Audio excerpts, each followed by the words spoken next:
10월 월상 예배 오신 여러분들을 주님의 이름으로 환영하고 축복합니다. 사도신경으로 우리의 신앙을 고백하겠습니다. 나는 전능하신 아버지 하나님 천지의 창조주를 믿습니다. 나는 그의 유일하신 아들 우리 주 예수 그리스도를 믿습니다.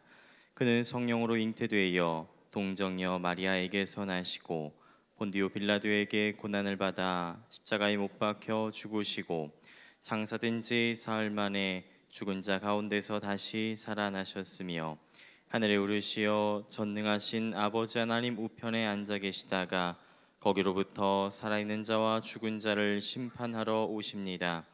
나는 성령을 믿으며 거룩한 공교회와 성도의 교제와 죄를 용서받는 것과 몸의 부활과 영생을 믿습니다. 아멘. 찬송가 32장 함께 찬양하도록 하겠습니다. 찬송가 32장입니다.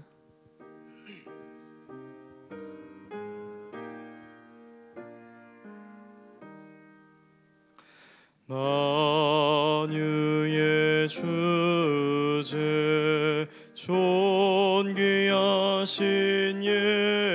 예수 사람이 되신 하나님 나 사모하여 영원히 섬길 내 영광 되신 주로다.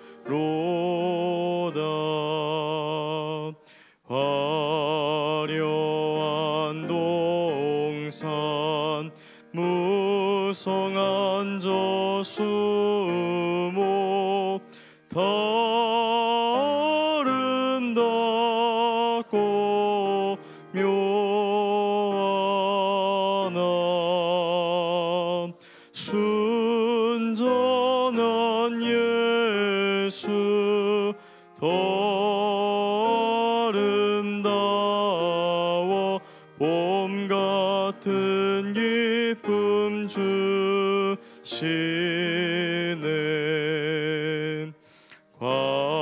광명한 해와 명랑한 저 달빛 수많은 별들 빛나나 주 예수 빛은 더 찬란하여 참 비교할 수 없도다.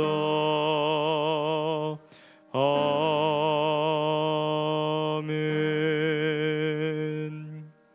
기도합니다. 하나님 아버지, 오늘 하루 새로운 날과 새로운 숨과 새로운 삶을 허락하여 주시고 특히 10월 월상 예배로 모이게 하신 은혜에 감사드립니다. 만유의 주제이신 하나님 아버지, 사랑하는 자마다 하나님을 알고 사랑하지 아니하는 자는 하나님을 알지 못한다는 사도 요한의 말씀을 기억해 봅니다. 이 말씀처럼 더욱 서로를 사랑하여 사랑이신 하나님을 더욱 밝히 바라보는 놀라운 은혜가 우리 가운데 있기 원합니다. 이 시간 귀한 찬양으로 하나님께 영광 돌리는 권사의 찬양들을 축복하여 주시고 또한 담임 목사님을 통해 주시는 말씀을 통하여 크고 넓고 깊은 은혜를 누리게 하옵소서. 하나님, 지금 이 시간 우리에게 말씀하옵소서. 우리가 듣겠습니다. 그렇게 살겠습니다. 감사합니다. 예수님의 이름으로 기도합니다. 아멘. 이 시간 권사의 찬양대에 하나님께 찬양으로 영광 돌리신 후에 담임 목사님께서 말씀 전해 주십니다. 큰 은혜 받으시기 바랍니다.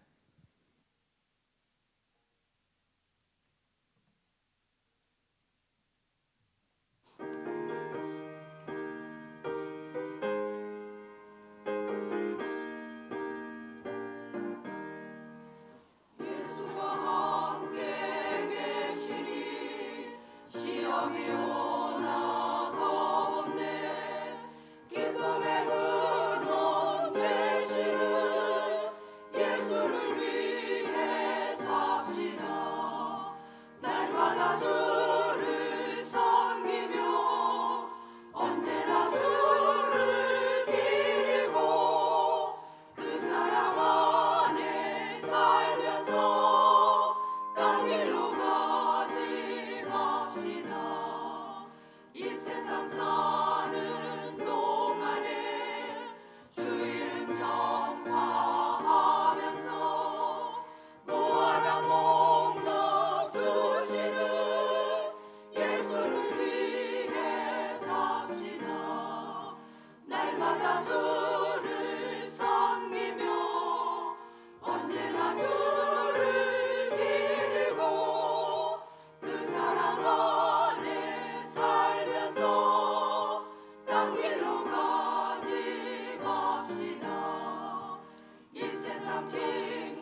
아멘, 아멘.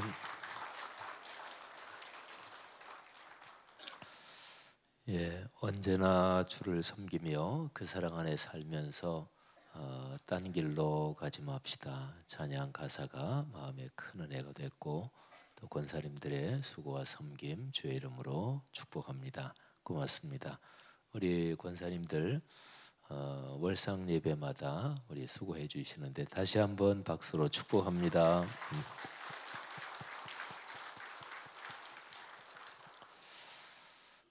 주 예수 그리스도 안에 나타난 하나님의 사랑 안에 사시면서 딴 길로 가지 않는 이번 한 달 또 우리 모두의 일생 되기를 주님의 이름으로 축복합니다. 그 찬양대 우리 권사회 찬양대 찬양을 들으면서 그런 생각이 얼핏 났습니다. 왜 머릿속에 그런 연상이 됐는지는 모르겠지만 사람이 머릿속에 생각하는 것은 이 생각의 속도는 빛보다 빠르지요. 또 사람의 무의식이 있고 또 의식이 있고 그런데 거기에서 이렇게 생각 드는 거는 어떨 때는 빛보다 빨라서 뭐 그게 왜 그 생각이 나는지 그 자신도 다 알 수 없죠. 근데 권사님들 찬양 쭉 들으면서 그 사랑 안에 살면서 딴 길로 가지 맙시다. 이거를 후렴부에 반복되는 걸 들으면서 독일에서 유학하던 때가 갑자기 머릿속에 이렇게 떠오르고 스쳐 지나갔어요.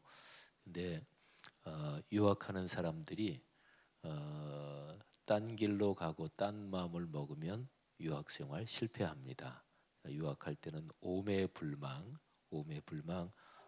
학위를 마쳐야지 공부에 집중해야지 이 생각을 해야 되거든요. 근데 유학하는 게 쉽지 않죠.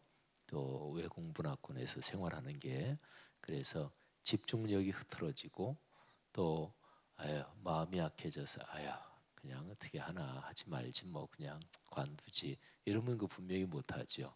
그러니까 딴 마음 먹으면 안 되고 또 마음이 집중력이 흐트러지면 그냥 딴 길로 가고 말지요. 그러면 이제 학위 받는 거는 물 건너가는 거지요. 그러니까 집중해야 되고 그리고 목표를 뚜렷하게 바라보고 그 길을 걸어가고 또 확신을 갖고 자신감을 갖고 그래야 되는 거죠. 권사의 찬양 들으면서 딴 길로 가지 맙시다. 하나님이 주신 축복의 길, 또 하나님이 우리를 위해서 부르신 부름의 상을 확신하면서 주 예수 그리스도의 사랑의 길로 걸어가는 여러분 모두의 복된 10월 되시기를 주의 이름으로 축복합니다. 창세기 41장 53절부터 42장 2절까지입니다. 41장 53절부터 42장 2절까지 모두 같이 봉독하겠습니다. 애굽 땅에 7해 풍년이 그치고 요셉의 말과 같이 7해 흉년이 들기 시작하매 각국에는 기근이 있으나 애굽 온 땅에는 먹을 것이 있더니 애굽 온 땅이 굶주리며 백성이 바로에게 부르짖어 양식을 구하는지라 바로가 애굽 모든 백성에게 이르되 요셉에게 가서 그가 너희에게 이르는 대로 하라 하니라. 온 지면에 기근이 있음에 요셉이 모든 창고를 열고 애굽 백성에게 팔세. 애굽 땅에 기근이 심하며 각국 백성도 양식을 사려고 애굽으로 들어와 요셉에게 이르렀으니 기근이 온 세상에 심함이었더라. 그때에 야곱이 애굽에 곡식이 있음을 보고 아들들에게 이르되 너희는 어찌하여 서로 바라보고만 있느냐. 야곱이 또 이르되 내가 들은즉 저 애굽에 곡식이 있다 하니 너희는 그리로 가서 거기서 우리를 위하여 사오라.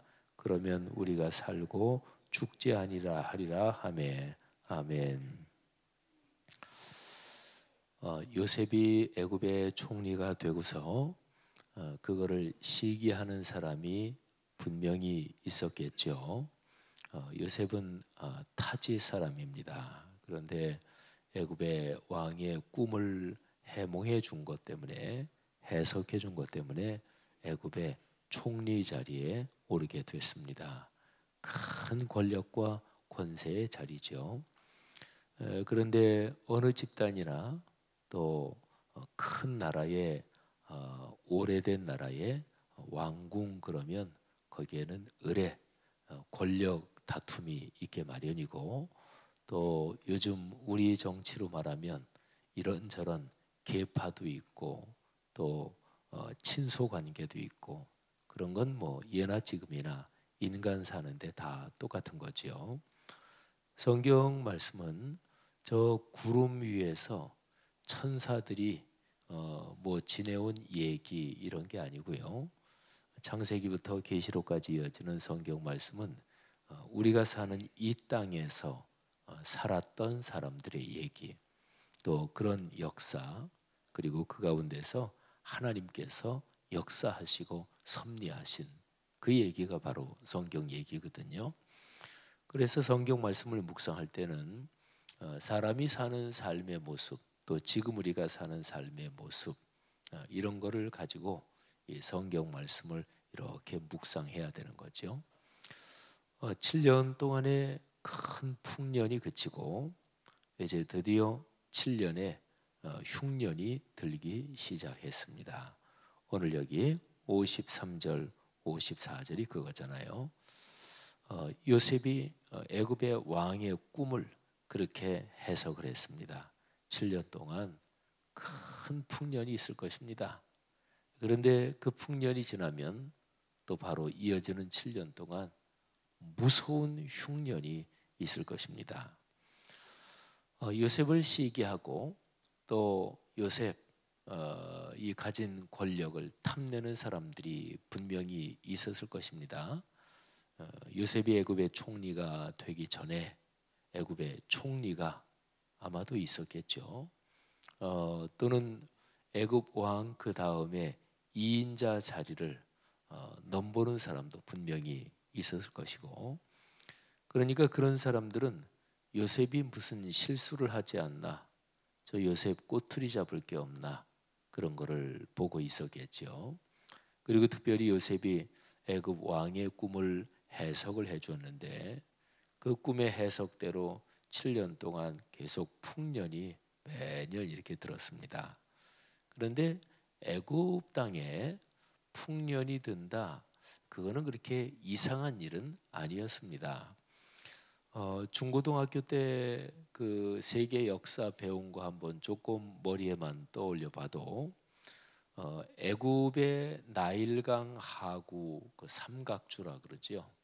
그래서 중고등학교 때 배운 거 기억나십니까? 아프리카 북부 지도가 이렇게 있으면 아프리카 내륙에서 우리가 보통 지도 보는 방향으로는 아래쪽이 아프리카 내륙이지요. 그래서 아프리카 땅이 밑으로 이렇게 있으면 이제 이쪽이 내륙인데, 여기에서 그 지중해 쪽으로 이게 나일강이 쭉 흐르잖아요.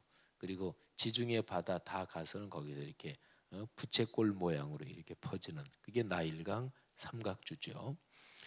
근데 나일강 어느 강이나 다 그렇지만 나일강은 특별히 그 강이 쭉 흐르면서 모래와 흙을 이 강물이 실어 나르죠. 그리고서 지중해로 들어가는 이 강하고 바다가 만나는 그곳에 가서는 그 모래와 흙을 이렇게 거기다가 다 쏟아 놓습니다. 그래서 부채꼴 모양의 아주 비옥한 토지가 거기에 펼쳐지죠. 애굽은 나일강 삼각주에 그 풍요로운 또 비옥한 토지 덕분에 농사가 잘 되는 그런 지역이었습니다.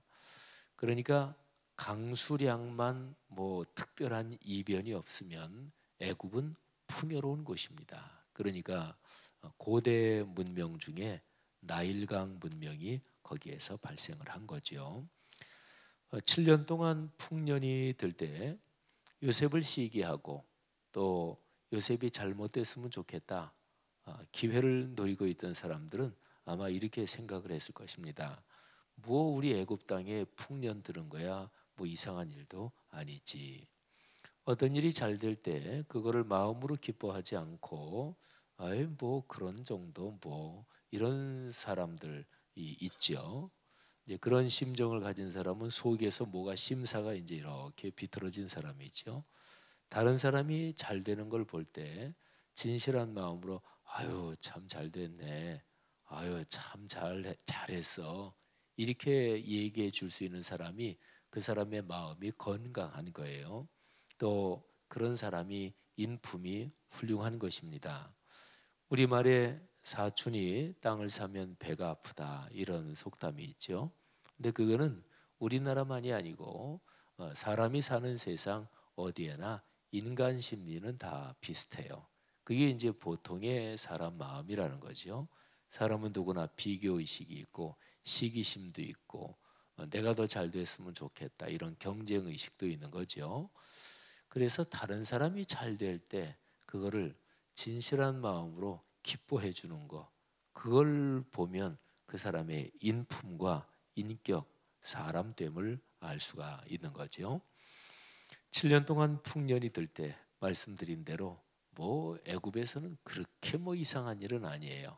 그래서 애굽에서는 나일강의 강수량이 많아질수록, 그러니까 우리말로 말하면 홍수가 나는 것처럼 그렇게 될수록 애굽은 풍요로워졌습니다. 그러면 더 많은 모래와 흙을 이 강물이 실어서 나일강 하구에 뿌려 놓으니까 이게 자연 객토가 되는 거죠. 그런데 7년이 지나고 나서 그 다음에 요셉이 해석한 대로 그 다음에는 무시무시한 흉년이 7년 동안 있을 것입니다. 근데 그 해가 바뀔 때 요셉을 미워하고 싫어하고 이런 사람들은 어떤 생각을 가지고 있었을까요? 아, 저놈 요셉 얘기처럼 7년 흉년이 드나 어떠나 보자, 뭐 이런 생각을 가지고 있었겠죠. 또 요셉이 7년 동안 애굽의 총리로 7년 넘게 있었는데, 그러면 쉬운 얘기로 요셉의 사람들, 요셉 계파 사람들도 생겼을 거 아니겠어요? 그러면 그런 사람들은 또 마음속으로 아유 우리 요셉 총리님이 잘 돼야 되는데, 그리고 우리 총리님께서 왕의 꿈을 해몽해 준 대로 내년부터는 꼭 흉년이 들어야 될 텐데, 뭐 이런 생각을 가지고 있었겠죠. 오늘 여기에 53절, 54절 말씀, 이거를 가만히 묵상하면 이 안에 담긴 그런 상황을 생각해 볼 수 있습니다. 요셉의 마음 속에는 또 어떤 생각이 있었을까요? 7년의 풍년이 그치고 나서, 그리고 해가 넘어가면서 하나님께 기도했겠죠. 하나님, 내년부터는 무시무시한 흉년이 든다고 주님께서 제게 가르쳐 주셨는데, 요셉은 마음속에 의심이 없었을 거예요. 요셉은 하나님 손 꼭 붙잡고 동행한 사람이었으니까. 요셉은 마음속에 그런 기도가 있었겠죠. 하나님께서 제게 주신 지혜대로 무서운 7해 동안의 흉년 동안에 이 애굽을 잘 통치하고 또 잘 다스리게 하옵소서. 주님 지혜를 주옵소서, 용기를 주옵소서, 이렇게 기도했겠죠.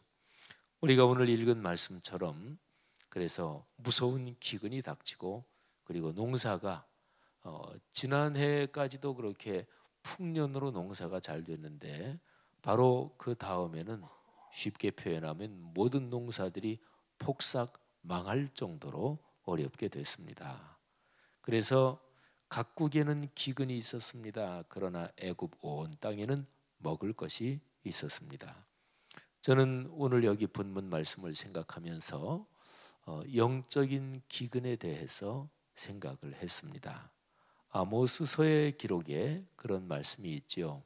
무서운 기근이 있을 것이다. 그런데 양식이 없어서 기근이 아니라 하나님의 말씀이 없어서 기근이요 기갈, 그런 무서운 때가 올 것이다 그랬습니다. 신앙이 약해지면 무엇보다도 영적인 양식이, 이게 말하자면 기근이 드는 거지요. 성경 말씀, 영적인 양식은 하나님의 말씀이잖아요. 하나님의 말씀은 아주 실제적으로 얘기하면 성경책 하나 있으면 되는 거잖아요. 그러면 구약과 신약 하나님의 말씀이 전부 나한테 있는 거잖아요. 그렇습니다. 이건 아주 중요합니다. 그러니까 성경책이 있어야 돼요. 그런데 오늘날은 책이라는 물건은 하도 흔한 물건이 됐습니다. 이 성경책 하나 사는 거 뭐 돈 별로 들지도 않고, 또 교회 새가족이 오신다든지 하면 또 그분을 인도한 사람이나 이렇게 선물도 해주지요. 뭐 겉표지가 가죽이나 뭐 이런 걸로 되지 않은 거면 그냥 몇 천 원만 줘도 신구약 성경을 하나 삽니다. 그런데 중요한 것은 그 기록된 말씀이 내 삶의 양식이 돼야 되는 거지요. 나한테 영의 양식이 돼야 되는 거지요. 요한복음 14장 27절, 내 평안을 내가 너희에게 준다. 근데 내가 주는 평안은 세상이 주는 평안과 같지 않다. 그 말씀을 어떤 사람이 읽고 나서 마음속에 걱정하고 또 고민하고, 그리고 막 이런저런 것 때문에 잠이 안 오는데, 그런데 그 말씀이 마음에 꽉 다가오면서 주님 감사합니다. 평안을 주시니 감사합니다. 그 말씀이 내 말씀이 돼야 되는 거잖아요. 그래야 영의 기근이 이게 해결되는 거잖아요. 사랑하는 여러분, 신앙이 떨어지면 성경책은 수도 없이 많고 또 설교도 수도 없이 많지만 그 말씀이 내 말씀이 되지 않는 거죠. 그러니까 내 마음에 말씀이 들어올 자리가 없고, 그리고 마음밭이 그게 옥토처럼 되지 않으면 이게 영적인 기근이 드는 거예요. 그리고 오늘날 한국 교회를 생각을 해보았습니다. 한국에 6만여 교회가 있고 또 그 교회마다 하나님의 말씀이 주일마다 선포되고 또 모일 때마다 선포되겠지요. 그런데 저도 목회자, 설교자로 살아가지만 설교자가 하나님의 말씀을 전하는 것을 큰 두려움으로 알고 그렇게 감당을 해야 합니다.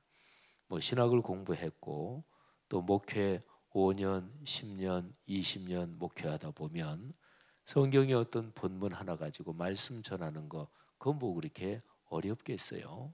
서당계 3년이면 풍어를 읊는다, 이런 표현도 있는데, 또 신앙생활 오래 하시면 또 집사님, 권사님, 장로님들 중에서 교회 학교나 또는 어떤 모임에서 아유 장로님 좀 말씀 좀 잠깐 전해 주세요.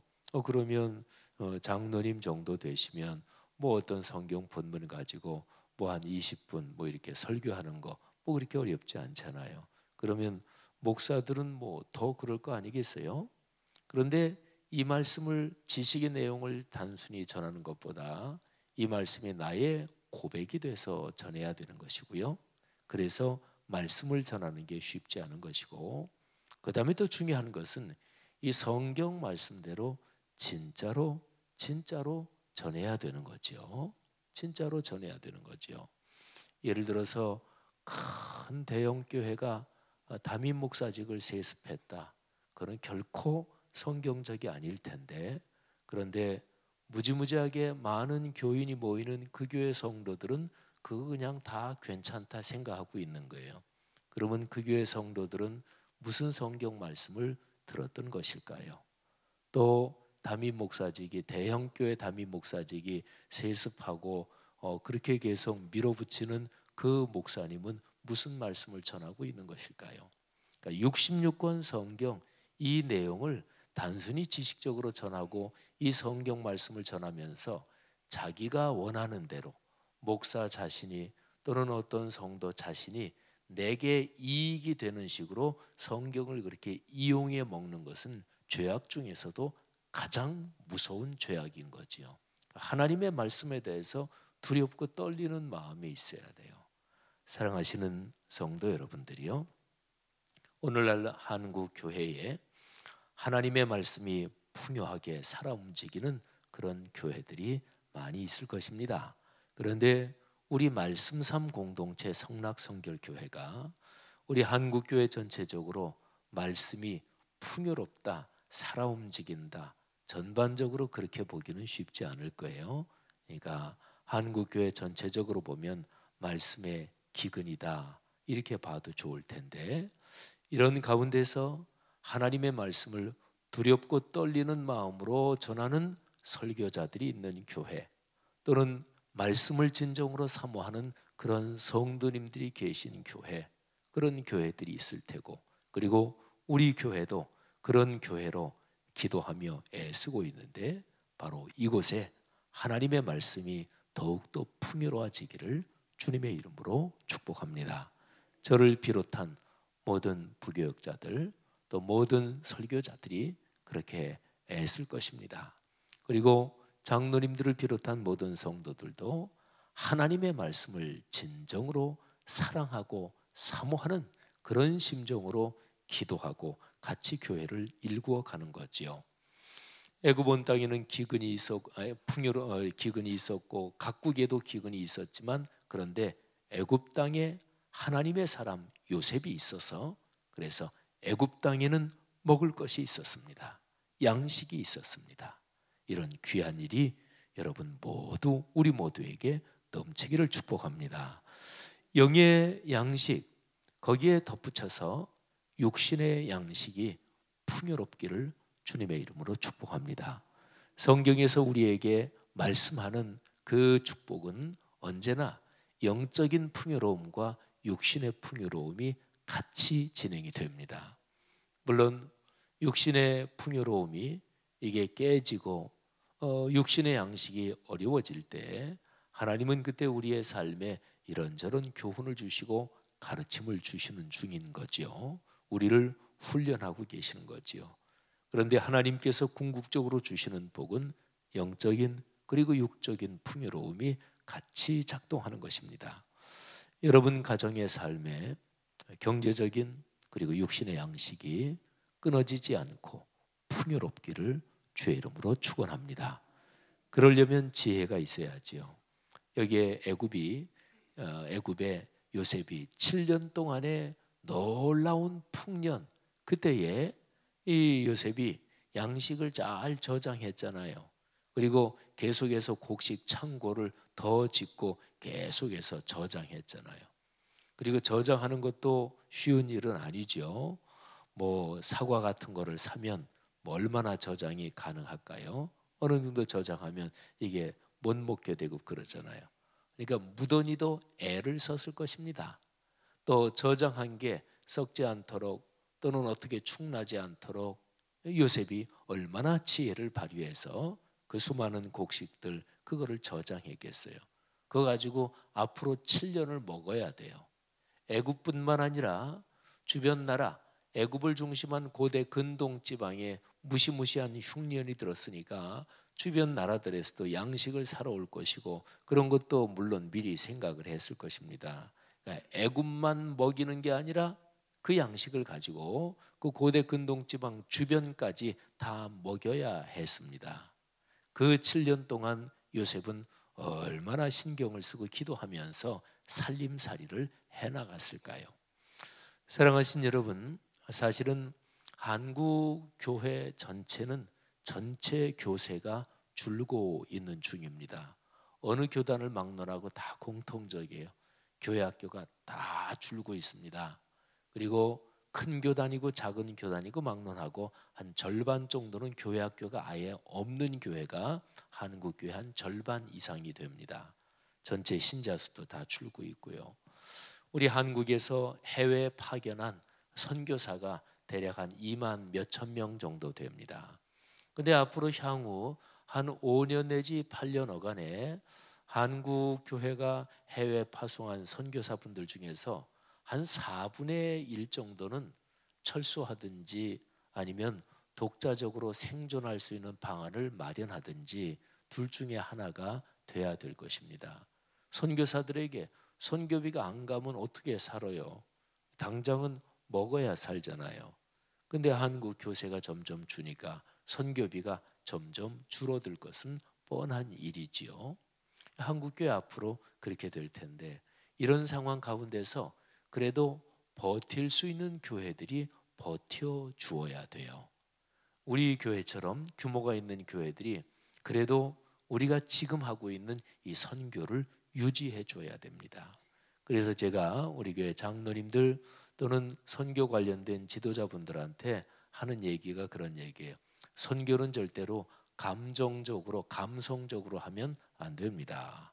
그리고 해외 단기 선교 가서 선교지 가면 다 감동받잖아요. 근데 거기에 가서 현장에서 감동받고 그리고 아유 선교비 또는 선교 이렇게 지원해 드리겠습니다. 이렇게 덜커덕 약속하는 거 아닙니다. 현장에서 약속하면 안 돼요. 누구나 현장 가면 다 감동받잖아요. 그러니까 선교는 차분하게 계획을 세워서 깊이 기도하면서 해야 되고 그리고 우리 교회의 선교는 소걸음으로 갑니다. 천천히 갑니다. 근데 한 번 발을 내디딘 것은 절대로 후퇴하지 말아야 돼요. 어려워질 때 큰 교회들이 조금 어려워진다고 선교비 줄이고 그러면 한국교회 해외 선교 다 무너져 버려요. 그리고 우리가 80년대 한국교회가 한참 부흥할 때 한국교회에서 누구나 다 했던 얘기예요. 선교하면 하나님이 복을 주십니다. 근데 그게 어떻게 보면 빈말이었을 수도 있어요. IMF나 뭐 이런 거 닥치니까 한국교회가 선교비부터 줄였거든요. 근데 그거는 진짜지요. 교회와 그리스도인이 예수 그리스도의 복음을 땅 끝까지 전하는 일에 진지하게 관심을 가지고 진실한 마음으로 끌어안고 있으면 그 교회는 하나님이 축복해 주십니다. 그 가정 가문도 하나님이 반드시 축복해 주십니다. 그러니까 우리 교회처럼 규모 있는 교회들이 이거를 붙들고 유지해야 되는 거예요. 그렇기 때문에 선교는 감성적으로 그렇게 가는 게 아니라 찬찬히 가고 소고름으로 갔지만 한 번 내디딘 발걸음은 절대로 후퇴하면 안 되는 거죠.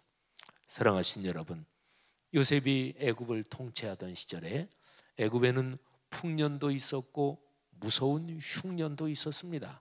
그런데 그 모든 것을 요셉은 살림살이를 잘 했습니다. 교회의 살림살이도 마찬가지입니다. 교회의 봉사도 마찬가지입니다.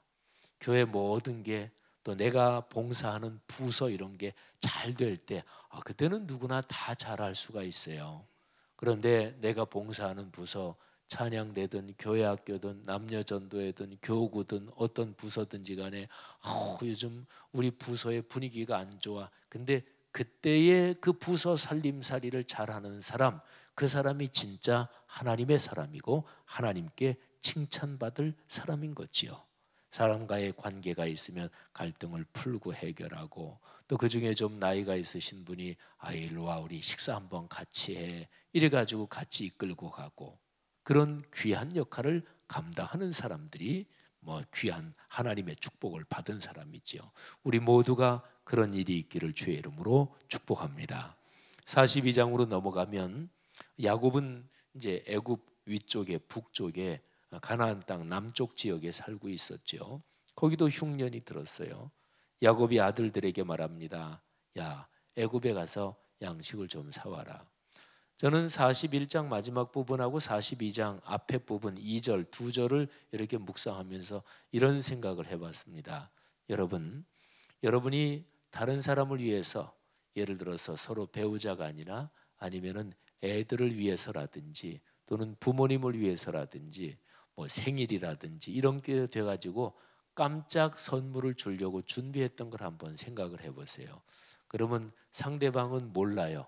그런데 기쁘게 해주려고 이렇게 저렇게 준비를 하는 거지요. 그러면 상대방은 모르는데 그날이 다가올수록 아주 멋진 일이 착착 준비되고 있는 것입니다. 다른 사람에게 선물을 사주기 위해서 그 사람 몰래 얘기하지 않고 선물을 고를 때의 심정을 생각해 보십시오. 얼마나 기뻐요.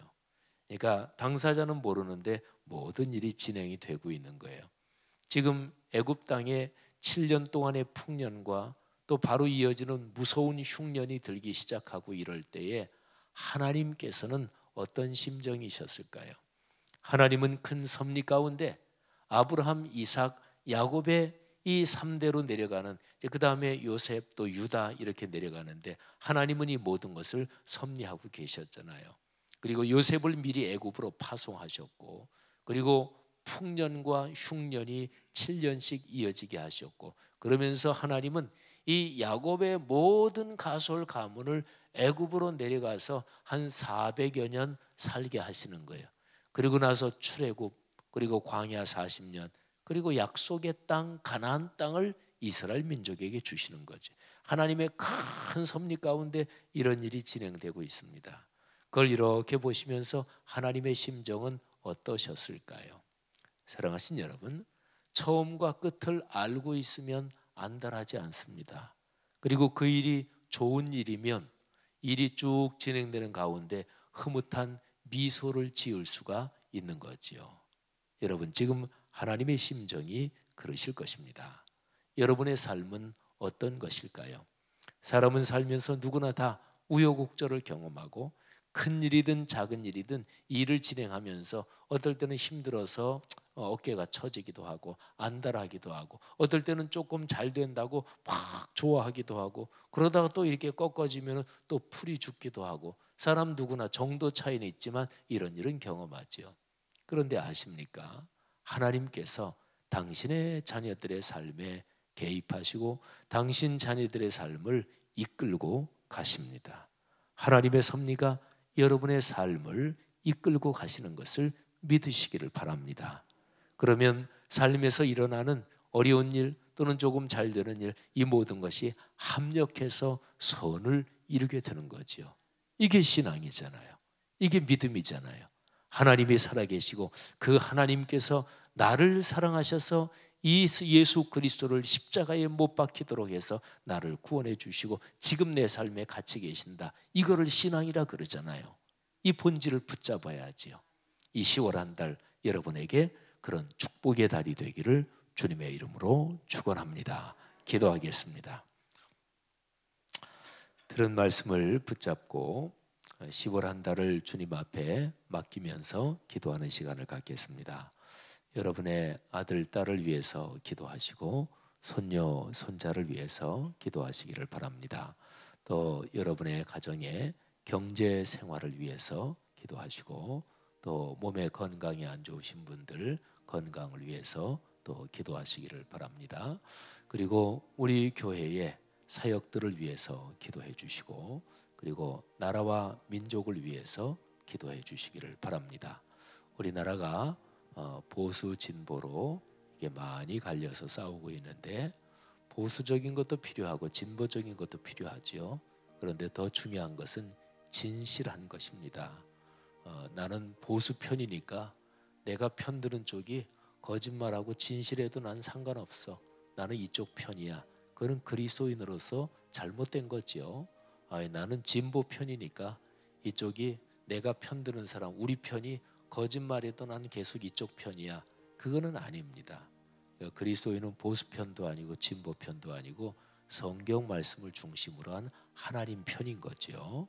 그래서 그리스도인이 오늘날 쉽지 않은 이 사회에서 정직하고 진실한 쪽을 따라가는 그런 자세를 가져야 되겠지요. 그래서 하나님의 말씀이 우리 사회에서 이루어지게 하옵소서 기도해 주시기를 바라고, 안수기도 받으실 분들은 차례로 나오시면 안수기도 해드리겠습니다. 다 같이 통성으로 기도하다가 자유롭게 돌아가시겠습니다. 하나님 아버지, 은혜를 감사합니다. 하나님의 거룩한 사랑과 섭리가 저희 각 사람에게 또 가정 가문마다 임하시는 것을 믿습니다. 아버지 하나님, 성령으로 붙잡아 주옵소서. 역사하여 주옵소서.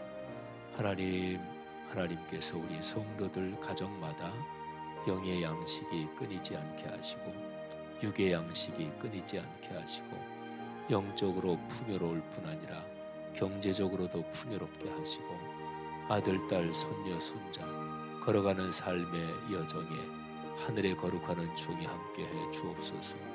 하나님 아버지, 하나님께서 우리 사회, 이 나라, 이 민족, 그리고 한반도의 분단 상황, 그리고 한국, 미국, 그 남북과 미국과 일본과 중국, 러시아 이 모든 주변 나라 상황 주님께서 이끌어 주시기를 간절히 원합니다. 하나님, 몸에 병이 있는 분들 하나님께서 지금 기도할 때 강건하게 하시고 능력을 부어 주옵소서. 오 사랑 많으신 하나님 아버지, 하나님께서 우리 교회 사역을 축복하시고 우리 교회가 걸어가는 사역의 길 한 걸음 한 걸음 축복하시기를 원합니다. 하나님, 한국 교회를 긍휼히 여기시고 불쌍히 여기셔서 이 모든 일을 통해서 하나님의 능력이 임하게 하시기를 주님 간절히 바라옵고 원합니다. 아버지 믿습니다.